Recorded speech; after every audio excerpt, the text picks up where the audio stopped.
All right, for more on this, we're now joined by Professor Hope Magidimisha-Chipungu, who is a regional and town planning academic at the University of KwaZulu-Natal, and she joins us via our video link.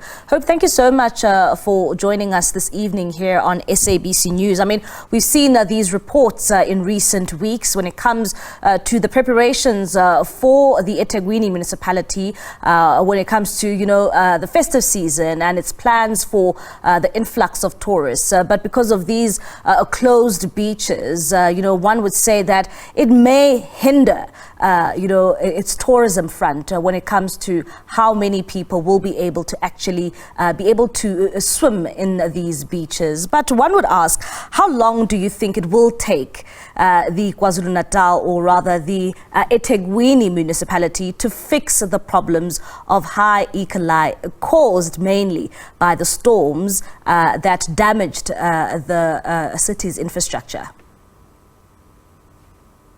Good evening. It's not an easy one to actually tell you how long will that take, because there are a number of factors contributed to these problems. The issue of infrastructure in Durban cannot only be limited to the flooding that we had in 2022-2023, which of course we're still trying to recover. The infrastructure has not been fully recovered, and that is a problem on its own. As to how long that will take is also a question that we need to find out from the city. But also the issue around the infrastructure, the city, which of course again is also a problem, because we're having growth of population which require new infrastructure, and the city is not able to provide infrastructures on those areas because of course it's still trying to recover the infrastructure. But also there's also issue around the decaying infrastructure, which needs maintenance and to some extent need to be replaced. So as to how long it's going to take, it's very difficult to tell. But suffice to say, the city has a lot of work ahead of it, and a lot of infrastructure challenges that needs to be tackled from different angles. Do you think that enough is being done by the city of eThekwini to try and resolve, these infrastructure challenges, which result in the high levels of E. coli the city is facing at the moment? Yeah, so to some extent, we do know that there are some areas where the city managed to recover infrastructures, and we can pinpoint and look at some of those areas. But there are areas where the city has been struggling to try to recover those areas. And of course, we do know what is the implication of that, because we're talking about the open sewer system here, which of course some of those waste, they end up finding themselves into our beaches. So it's very difficult to say whether they're doing enough, but we do know that they have not completed the work which they've started a couple of months back, and that is have challenges with the sewer system. Therefore, how are we then going to deal with the issues of beaches? And of course, you will know that the issue around climate change is also an issue. So every time you have heavy rainfalls with the open drainage system, which are not functional, obviously that waste end up into our rivers and of course into our cities, and then of course into on. So it's taking quite a bit of time, but of course, like I said, also the population growing is not helping, because it keeps expanding. We have a number of people who are coming into the city almost every single day. And Professor, when infrastructure is not being repaired, I mean, what are the ramifications of that, especially in a city like eThekwini that has been facing torrential rains and floods over the past couple of years?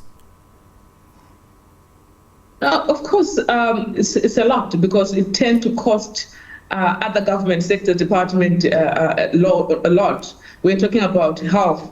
So if people get sick because our beaches are not clean, obviously that also put pressure into our health infrastructure within the cities and within the country as a whole, because obviously Durban, we do know that it is a tourism destination.